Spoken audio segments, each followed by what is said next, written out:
Hello, everyone. Good morning, good afternoon, good evening. Hope everyone is great.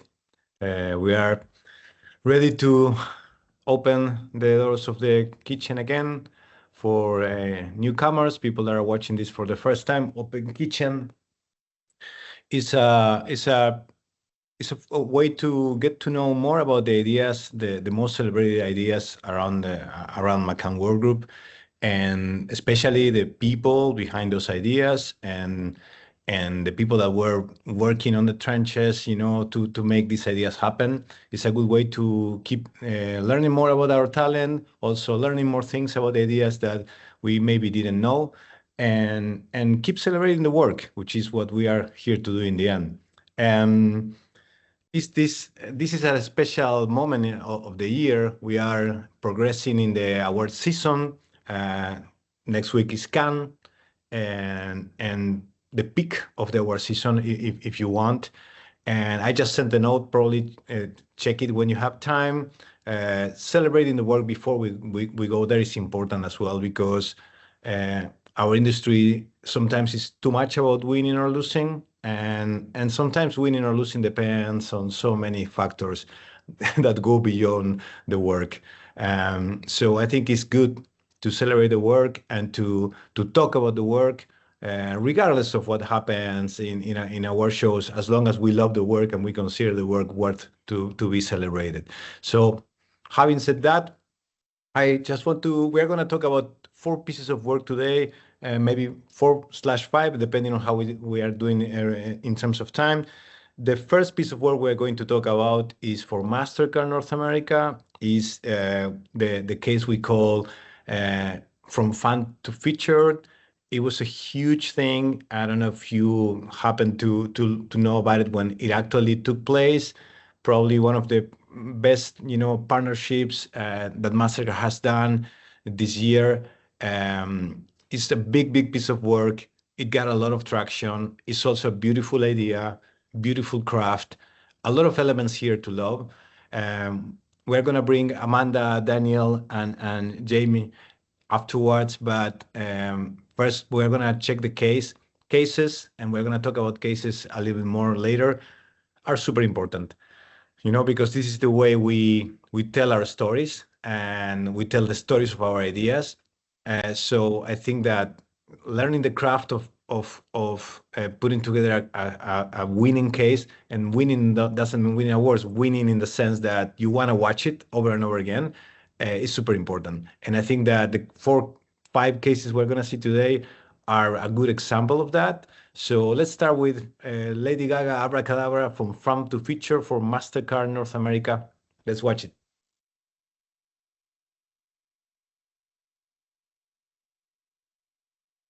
Since the beginning of my career, I've seen my fans having a conversation back to me, but we've never done something like this before.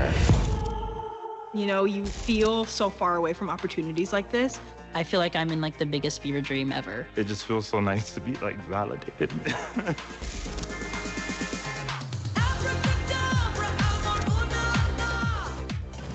Welcome to the 67th Annual Grammy Awards.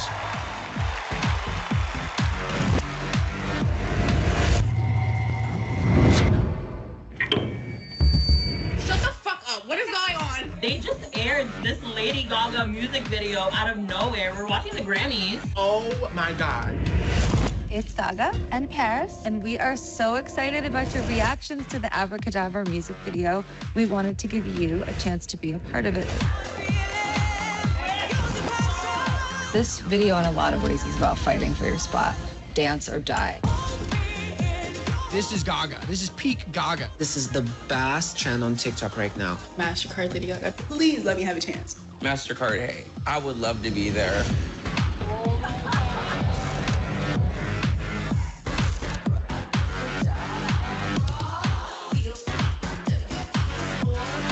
Hello, monsters. My stage is yours. This is insane. We literally came from our kitchen to Hollywood to be with Lady Gaga. It's just been a dream come true.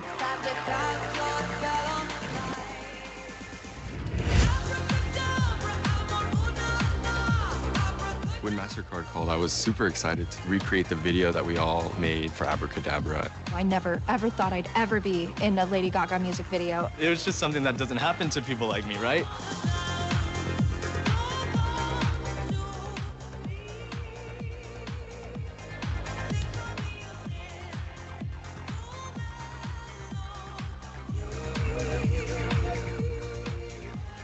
Thank you from the bottom of my heart.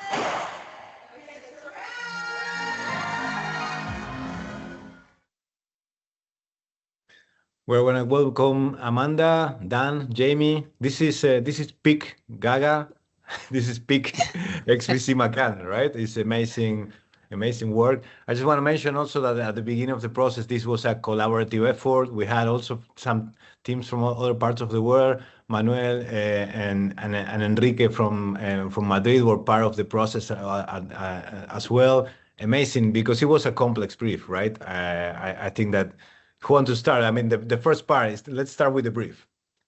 Yes, this was a complex brief, ever-changing. At one point, it was supposed to be focused on the Priceless Planet Coalition to reforest trees. There was going to be a Lyft partnership. We didn't even know if we had Gaga, and then we did, and then we weren't sure. And so it just kept changing. So a lot of people touched this brief, a true team effort across the board. And the biggest thing in the brief, regardless of all the bells and whistles on the outside, was we had to crack Gen Z. Priceless has been a differentiator for MasterCard for over 25 years, but Gen Z doesn't know really even what Priceless is, or that it comes from MasterCard. So we couldn't just show up as a sponsor of the Grammys. We really had to come up with something that put them at the center of an experience that doesn't exist today, so that they could feel Priceless and really understand what it means for them and for their generation. That's amazing, and I think that's a good point, right? We have living with Priceless for 25, 30 years now, I think. And it's true that it started as a commercial, and the way that it was told was through a really classical storytelling narrative, and bringing it to life for Gen Z it has certainly a lot of complexity to it, no? And I think that this piece achieved that. What do you think is what made Gaga, want to do this? Because you said at some point we didn't have Gaga, and which is something that maybe for someone that hasn't worked in a project like this is normal, right? Like, it's crazy, but it's normal. You are approaching the deadline and you still haven't locked the celebrity or the influencer or whoever you're gonna have as a protagonist. What do you think that made Gaga attracted to this idea? Anyone, Amanda, Daniel, whoever wants to go first. I think it was really a shared vision. I think one of the things that we talk a lot about on this project is that we all had this shared vision of, she wanted to make her music video a success, and she knew with our vision of making something special for her fans that we could do that in a way that she's never done before. And that went all the way through production. Everyone that we brought on had that shared vision of, this has to be something for the fans so that they can feel what Priceless feels like, and that it has to be really authentic. We didn't want like a wax model version of the video. It had to be a true Lady Gaga video. It was, she popped up on the Zoom and told us that she studied everything that we did with SZA last year. It was really cool. Like, you could tell that she was invested and, wanted it to be just such a shared success. And the element of the idea that I think that is so on brand for both Gaga and MasterCard is that probably, first of all, Gaga saying that this is something she hasn't done before, that tells you everything, right? Like, I think Gaga is probably one of the most innovative persons in the planet. So she's pretty much done everything. And when she says that she hasn't done something, to me, it's already like, that was worth, the opening of the case video. But I think also what you achieved in a really great manner is capturing the essence of the relationship between Gaga and her fans, because that's a truth, well-told part of the idea, in my opinion, right? The relationship that she has with her fans and the way that her fans connect with her music and with her is completely different. No, Dan, I think that's a key part of the idea. They were the fans are like the craziest fans in the world. They're like proper diehard fans. They technically leaked our campaign before it went live by taking a photo of the program inside the Grammys auditorium before we actually got to technically kick off our campaign. That's how crazy they were. And that literally sparked the opening of our partnership with her and, of course, MasterCard. So that was something we had to be mindful of throughout the whole campaign, because everything we did, somehow, somewhere, coding, whatever, they would crack it and find an image that we'd leaked, or they'd find something to sort of feed their fandom. And I think that's why this campaign was also so successful, is because it was for the fans, by the fans, alongside Gaga, not the hierarchy shift, that everyone was on the same playing field. And of course, our Priceless line, Until the Stage Belongs to All of Us, Priceless, that really was what we aimed as our goal. And then we delivered on it, because we literally put them on the stage with her in a first music video clip. So I think the fans are super important in the role, because they comment, they really engage with the brand, they love her, but they also appreciated MasterCard for giving access, giving content, and giving the promo audition as well. Yeah, and I think that is something that is easy to forget when we talk about brand-building platforms, that this is priceless, at its best. Like, if you think about the line, there's, for everything, and then for what money can buy, you have MasterCard, like for everything else, you have MasterCard introducing things that money can buy. This is something money can buy, right? Like being in a video of your hero and with the same director and the same production level. I think that's the power of a platform that allows you to keep executing it. I want to know a little more about, just for people around the world that maybe didn't have the chance to work on a project like this one. What was the most challenging thing when it came to execute it? Because there are so many moving parts, or what was the worst moment? I'm curious about that, because in these projects, what I like about these projects is something that I learned throughout my career, that the best ideas are usually the ones that can go really bad, in my opinion, right? Those are the ones that take you to the next level, the ones that could go all the way wrong, right? Like it could have collapsed at any moment, Gaga dropping of the idea, or the fans hating the song. Anything can happen. So what was that moment for you in this process?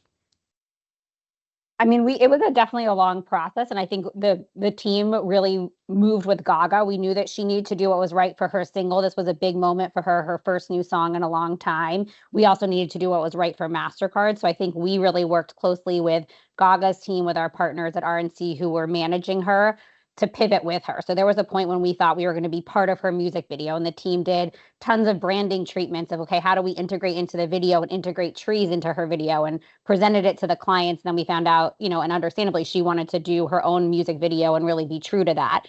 And rather than give up, the team was like, don't worry, we have another idea of how we can integrate it. And so it was just a constant, how do we pivot? How do we still make this work? And, the clients were great partners, and that they really trusted us. And when we said, like, stay with us, we know this can still be amazing, they trusted us, and they did. So, I mean, it was a really credit to everyone involved, including, the clients as good partners. Then the other thing is that the whole music video is so inclusive of dance. Yes. And Paris Gobel is the choreographer. So she was just as important in the narrative of what we were telling as Gaga was. We're trying to be authentic and true to the whole passion point of bringing closer to music, and dance obviously was super important. So Gaga was so busy doing all of her PR, doing everything in the time frame that we had to shoot. So Paris actually was a huge advocate in grounding Gaga and helping us obviously be inclusive, do the choreography that everyone could be a part of, whatever body shape, size, etc., etc.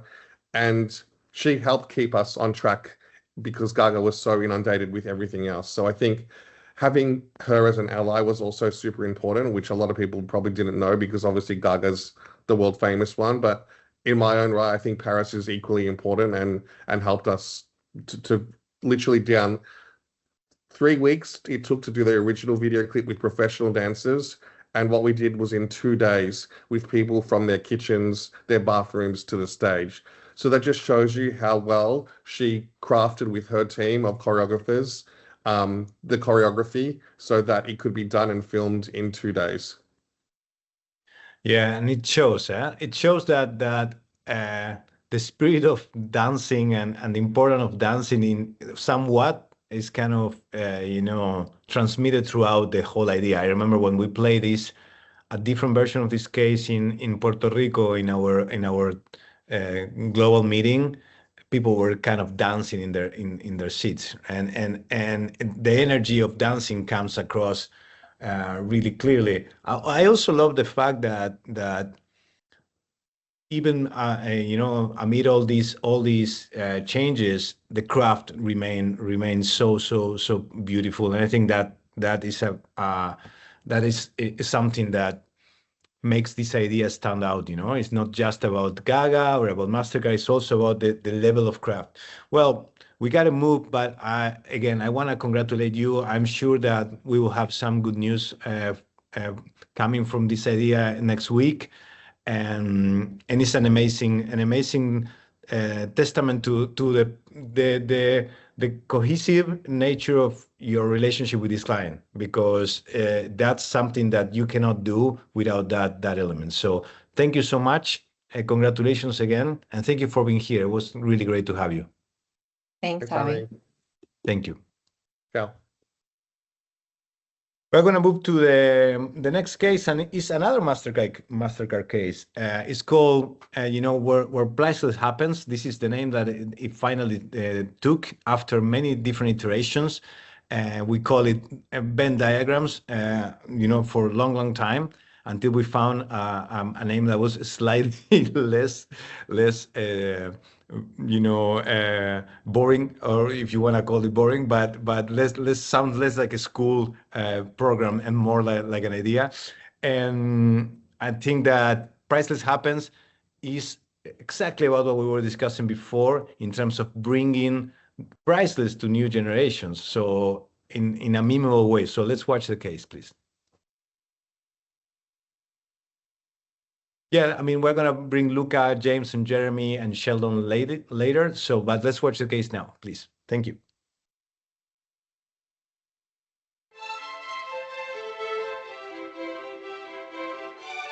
A mother's love, priceless.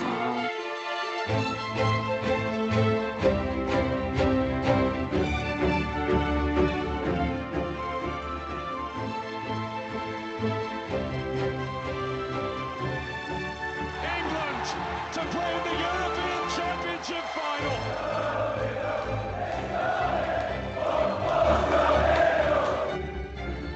Good evening and welcome, ladies and gentlemen, to the Brit Awards 2025. Charlie XCX, come on!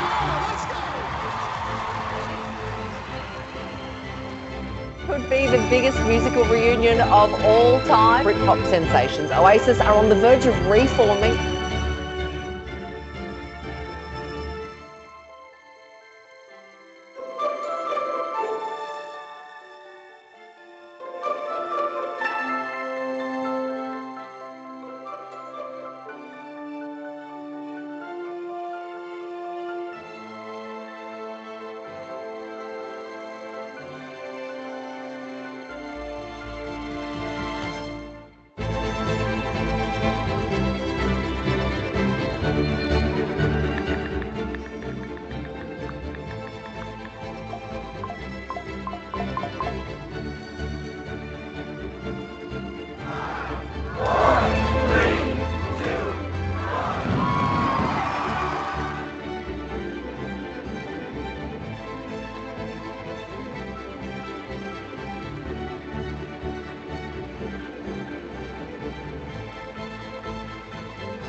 Wonderful, wonderful, wonderful, wonderful.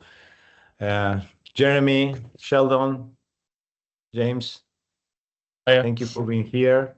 I was telling before that we call it many different iterations. We've seen this idea many times. Adrian, Botan presented me this idea when we were in a process called internally attribution. We were trying to keep establishing the connection between Priceless and the brand. And I remember seeing it when we were chatting yesterday. I learned that actually you had this idea in 2021. Some of you guys went to a different job, came back, and then making this idea. So tell me about it. Tell me a little bit about it, how it was born. Why do you think why do you think it took so long? And so let's start from there, if you want. Yeah, no worries. Well, this is it. I think it's been a long journey. It's really sort of a story of perseverance, kind of not giving up on an idea, because as you say, James and I were looking back at old decks, kind of reminiscing almost where we'd started, where we've ended up. And it was summer 2021 was the beginning of it all. And that was, I know the case film shows obviously multiple executions, multiple markets. It really took on a life of its own. But at the start, it was one proactive ad. And that was for the Football European Championships that were coming up in the summer of 2021. England had a chance of winning it, that rare thing. And English football fans, the whole national conversation becomes: is it going to come home? Is it coming home? And there's a famous song with those lyrics. And the idea sort of appeared almost fully materialized, fully formed. It was this kind of Venn diagram and football home coming together for a kind of priceless national sentiment and that feeling. And we just in 2021, we just didn't manage to get it over the line. Things didn't quite work out. Maybe the client wasn't kind of ready to make that bold a move and that use of a logo and that kind of new visual language. So we kind of missed that opportunity, but we didn't kind of give up on it, and it stayed bubbling along in the background. We wrote, new Venns, as you put them, for lots of other topics and themes, and like MasterCard sponsorship platform, all these different things. And then, like you say, we even left the agency and came back. And when we came back, happy coincidence, it was 2024 and the Euros were back. England were in the final again. So obviously it came back up, and this time we got lucky and everything lined up. I think there was even more momentum behind it internally. I think there'd been some changes in the client side, and that just meant maybe there was a new kind of audience and they were really receptive to it. And having managed to get it over the line, and it kind of went down well, it was well received. And I think it was all about getting that first ad out, because once we'd done that, it was like the floodgates opened. They were receptive to hearing about ads for the Brit Awards, and could we speak to people in transit moments when they're traveling, everyday life, sports. It just suddenly became like a real opportunity to kind of use this new way of speaking about Priceless. And it's so flexible, it's so kind of scalable. All different markets can kind of run with it. So yeah, it's just kind of taken on a whole life of its own. Sheldon, we were discussing strategy yesterday, in the sense of the challenge of translating Priceless, that was born as a TV commercial with a narrative structure of a TV commercial, into the world of today for a generation that doesn't really know what Priceless means. You want to talk a little bit about that? Was that the strategic challenge for you? Yeah, look, I'll be honest, strategy's role was quite unique. As Jeremy's already talked through, the kind of process broke all the rules and conventions you'd expect. There was no linear client brief, strategic response, and then creative brief. So strategy had a very different job, which was to show the value of James and Jeremy's idea and sell that in repeatedly over a 4-year period, which included watching England lose on 3 separate tournaments, which was great. I'm sorry about that, by the way. Yeah, that's all right. But the strategic rationale that supported their work was never about reinventing the brand, but about using what we already had, the distinctive logo, the idea of Priceless, in a more modern way for a new audience, as you alluded to. And and we talked about it yesterday, but if you speak to friends or family or anyone who's not in advertising, the ads that MasterCard will often be well known for historically followed a set format of priceless, and that fluent device is something we've always looked to recapture in a modern way. And yeah, James and Jeremy's idea gave us a new structure to work with that we immediately knew could scale across a variety of moments and across markets too. And that's been really great to see happen over the last year. And I think strategy's role going forwards is showing the impact that this creativity has had. We've got an amazing case study video there, but we're still only 1 year into this campaign, and we've seen some positive data, but we expect to see those positive results compound as people see the format more often and become more familiar with it. They know to look out for it and work out what the thing we're talking about is. But yeah, it's been so great seeing this perseverance pay off amongst the life changes we've all experienced in that time. But I think showing the impact of this bold and simple creativity, that's what I'm personally most excited about in the future of this strategically. I think that what you're saying is so sharp in the sense that translating that structure into this is condensing a 25-year campaign into their logo, which I think is amazing. And I think that we're only scratching the surface of the potential of this idea, because it's doing a huge heavy lifting in a beautiful manner. So, and in that case, James, what is next for you in your opinion for this campaign? Well, first and foremost, I think it's fingers crossed for like the next couple of weeks, because hopefully we'll get some good news coming out of Cannes. That would be nice. But I think looking ahead to the future, obviously this idea started off as a proactive idea, but we've already got clients now going, where's our Venn diagram? We want a Venn diagram for this. We want a Venn diagram for that. Yeah. So it's gone from proactive to actually paid for client work now, where every client's kind of really wanting their own Venn diagram for whether it be the Grand Prix that's coming up, or whether it be the UEFA Champions League for women. Like it's such a flexible device that can be kind of rolled out across different kind of markets and different events and experiences. I think it's I think it's kind of potential is unlimited, really. Yeah, I think so. And yeah, hopefully we'll have something next week. But even if we don't, I think that actually, sometimes it's like, maybe let's wait. Let's make it bigger, even bigger. Yeah. Because I think that this campaign can also be multi-channel. I think we have so many things here that are doing what we were looking for when we were doing that attribution campaign. Like the fact that this is in the very logo, to me is amazing.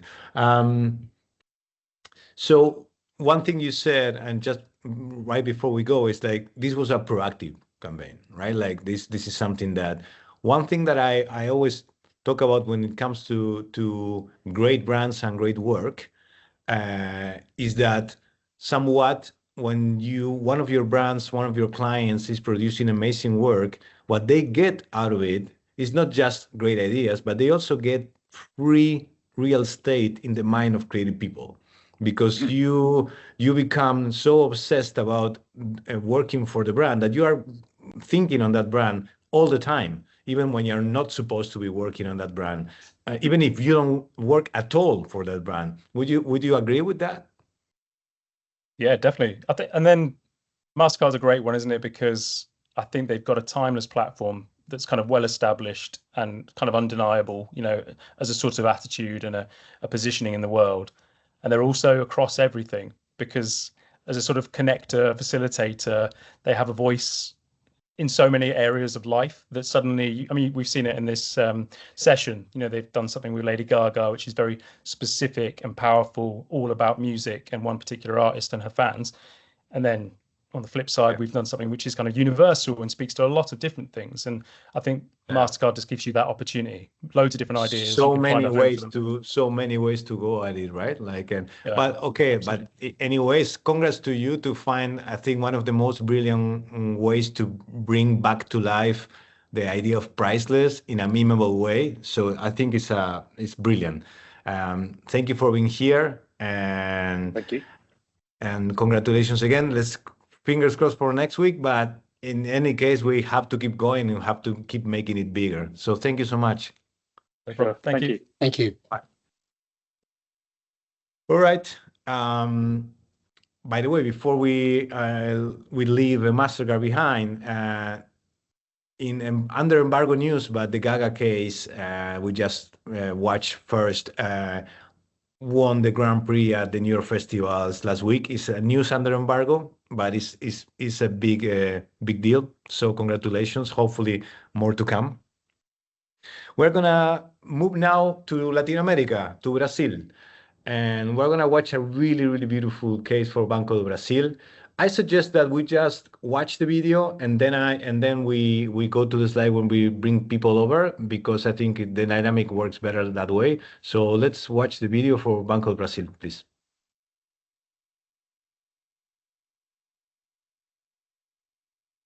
This is Luísa Maim, symbol of Black resistance in Brazil. This is Teresa de Benguela, a quilombola queen from the 18th century. And this is Maria Filipa, a leader in Bahia's independence. Yeah, if you search for great Black heroines from Brazil, you'll find the same generic image. The last country in the Americas to abolish slavery is 56% Black. Yet still, Black people are erased from its history. There is a debt to be paid, and to launch its biggest anti-racist pact, the Bank of All Brazilians decided to take action. Banco do Brasil presents The Lost Faces, 3 social scientists, 12 years of academic studies. Archive materials and testimonies to recreate faces erased from history. Nessa carta, Gama traz características dessa mãe. Ele fala que a sua pele, ela trazia preto retinto e sem lustro. Como que eu identifiquei que Teresa de Benguela é uma rainha? Porque tinham curas, que não tem significado da dinastia. Maria Filipa como uma mulher de origem sudanesa. E aí a gente tem os traços, nariz largo, os olhos mais amendoados. A gente tirou essas informações a partir da literatura e a partir das pesquisas e estudos a gente chegou nessas imagens.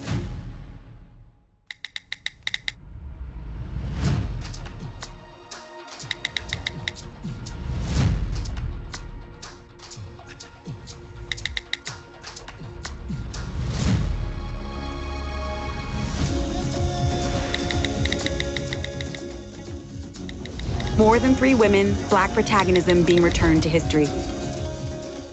And for the first time ever, searches quickly led to the right answers. Aqui na escola a gente tem alunos que vão ver, vão se identificar e vão encontrar nessas figuras. Muito importante ver esses rostos, trazendo uma perspectiva de empoderamento. E é isso que a marca se propõe, fazer parte da história do Brasil e, com isso, da evolução da sociedade brasileira. Luísa Maim, Teresa de Benguela, Maria Filipa, elas estão aqui e elas sempre estiveram. Well, amazing. We have Dani, Fabio, Joao. How are you doing? Lace, how are you doing? Welcome to Open Kitchen, direct from Brazil. This is a beautiful piece of work. We had the chance to discuss it many times in the different councils, and I think the first thing that for me might surprise people around the world is that the fact that there is a huge Black community in Brazil that has been neglected for years and years. So it's a problem that maybe is not so well known around the world, specifically from Brazil. It's known from other countries, but not from Brazil. And Joao, you're not only a creator, you're also an activist. So you want to start talking about that? Yes, Javier. Yes, I'm an activist here in Brazil about the Black cause. And the insight for this idea actually came from a project I created in 2015. The project is called, just have a name in Portuguese, I'm sorry, but it's Tinha que Ser Preto Oficial. And this project brings back the history of Black personalities. And in Brazil, we have 56% of the population are Black, but the Black history is not told. And this is a true problem, what we look forward and bring a solution with the client. Yeah, it's an amazing solution, by the way, because but maybe let's talk a little bit more about the problem you found. Danny, you want to talk about that? Or I mean, anyone. I'm the MC here, but you guys drive. You're muted, Danny. Sorry. I was saying that I love to hear João talk about that because he really is into it. But of course, I can bring another perspective. We have 130 million people, Black people in this country. It's so much. It's a huge population, and it's amazing when you see that less than 20% of these people, of these heroes or great characters were registered in our historical records because we are made of these heroes and this our history has full of these names, and we don't get that, we don't know that when you are in the school. So that's this project. The most beautiful part of this is the fact that now we are in advanced talks with the Ministry of Education in order to get these faces incorporated on the educational materials in Brazil.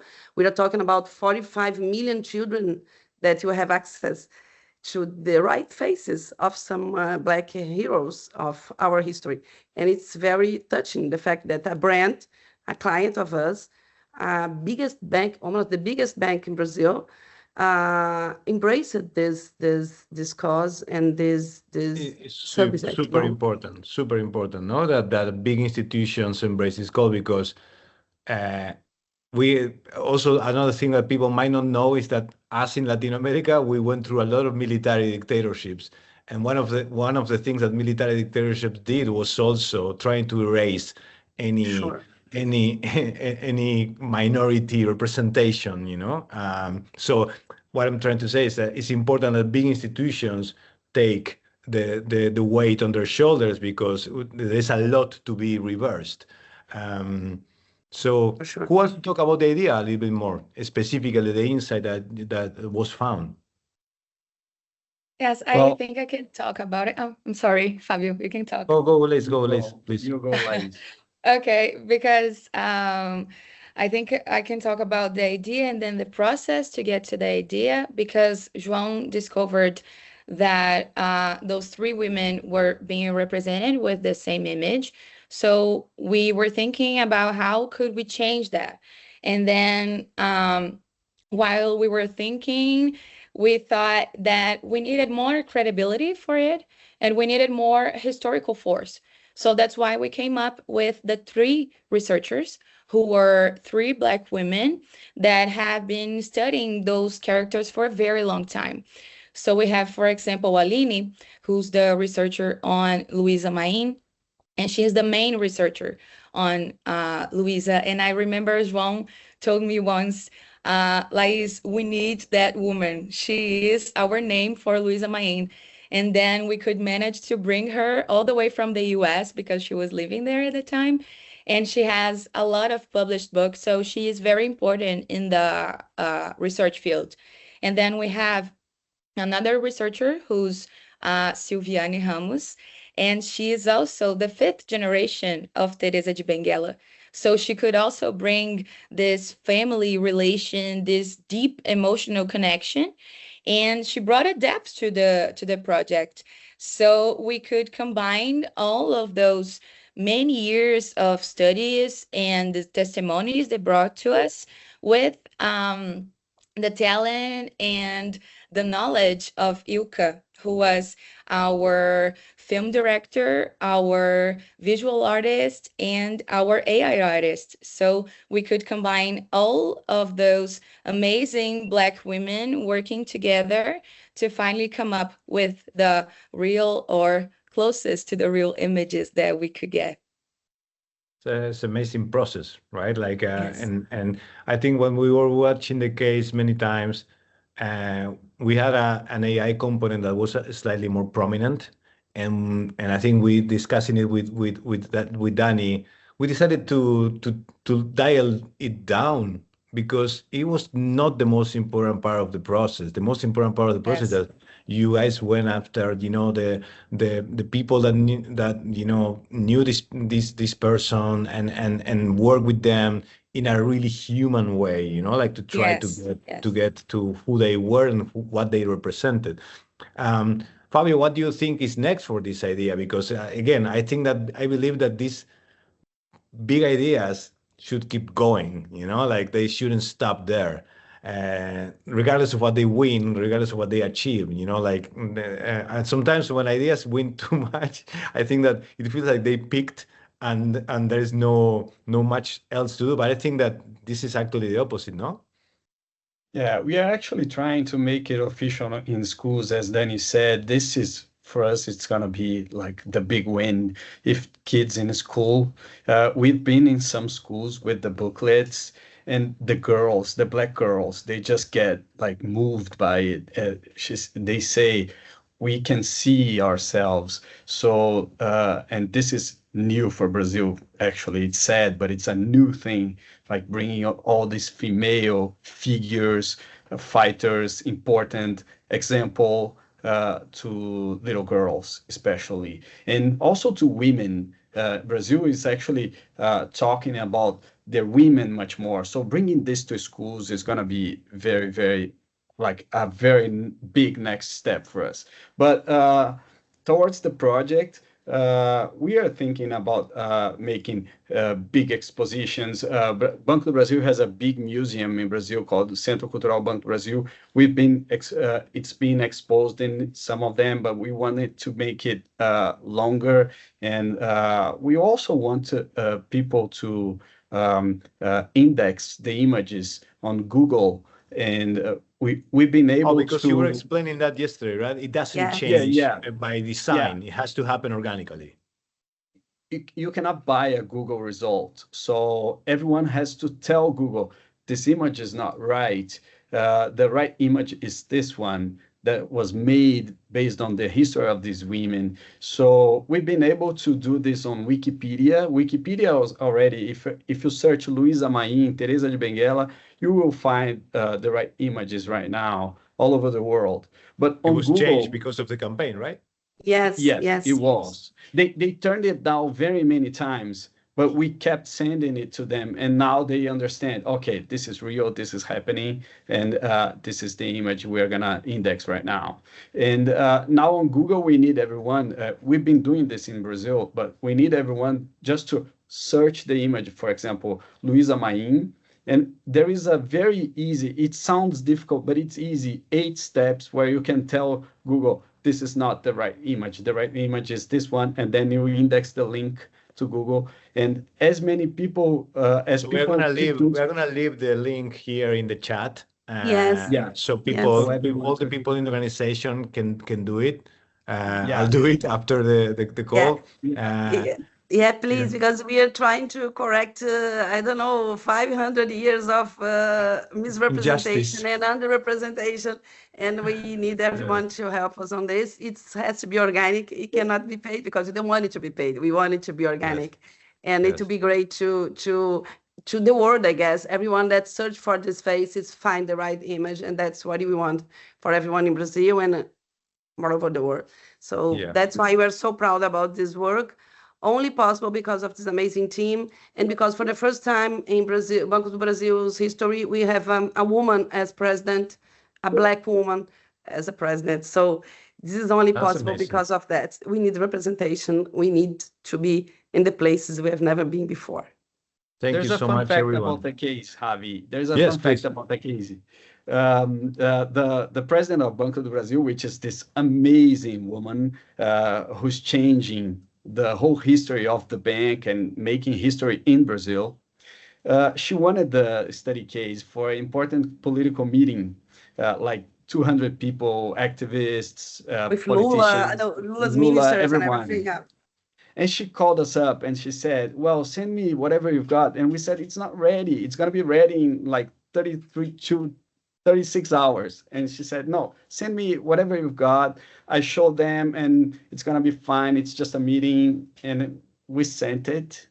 And she, of course, presented it to this crowd alongside with our Ministry of Racial Equality, who is also a very important Black woman, very important Black voice in Brazil, very famous woman and very influential.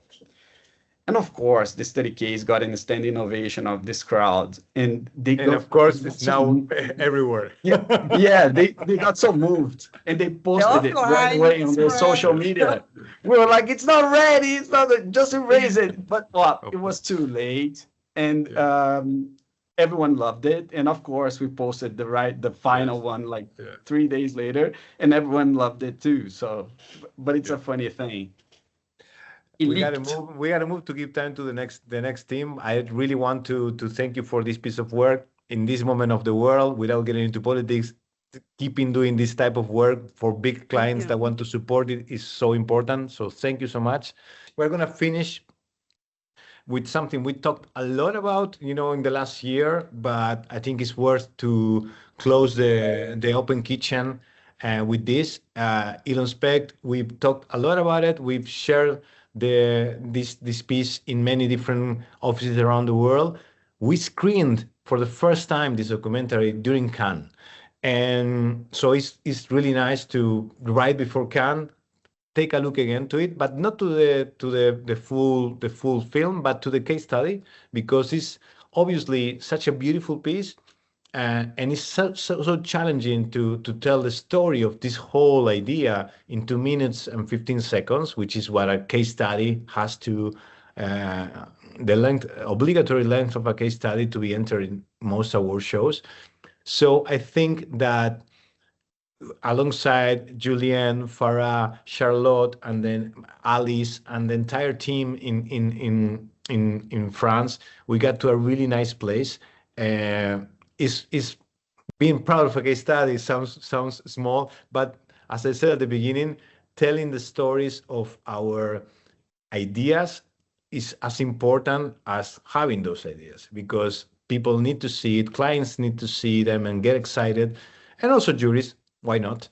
So I'm really proud of where we got to. Is the last 2 minutes and 15 seconds of this open kitchen. Hope you have enjoyed it. I will see some of you next week in Cannes, and we'll be giving updates on the work and how it progresses. But please go on the website, check the work. We're really proud of it.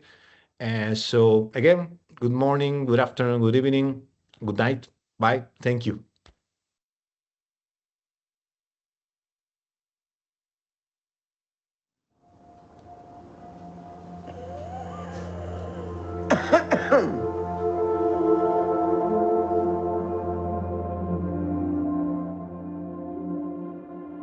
I use the most expensive hair color in the world, preferenced by L'Oreal. It's not that I care about the money, it's that I care about my hair. It's not just the color, I expect great color. I don't mind spending more for L'Oreal because I'm worth it. I wrote that. The new documentary short titled The Final Copy of Elon Specht, who coined L'Oreal's iconic "Because I'm Worth It" slogan. In the 60s, the ads were often made from a male point of view. We were given an assignment, L'Oreal. They wanted a campaign. The agency insisted on a male voiceover. She uses the most expensive hair color in the world, preferenced by L'Oreal. It was wrong. I was feeling angry. I'm not interested in writing anything about looking good for men. Fuck them. Actually, I don't mind spending more for L'Oreal because I'm worth it. It's a 4-word feminist manifesto. I'm worth it. I'm worth it. I'm worth it.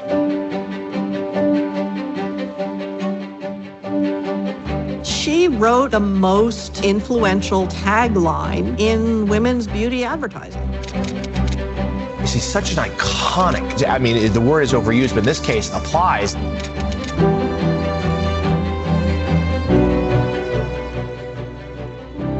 Before watching this beautiful film, I didn't actually know very much about the feminist origins of the slogan. I'm not interested in advertising. I don't give a shit. It's about humans. It's about caring for people because we're all worth it or no one is worth it.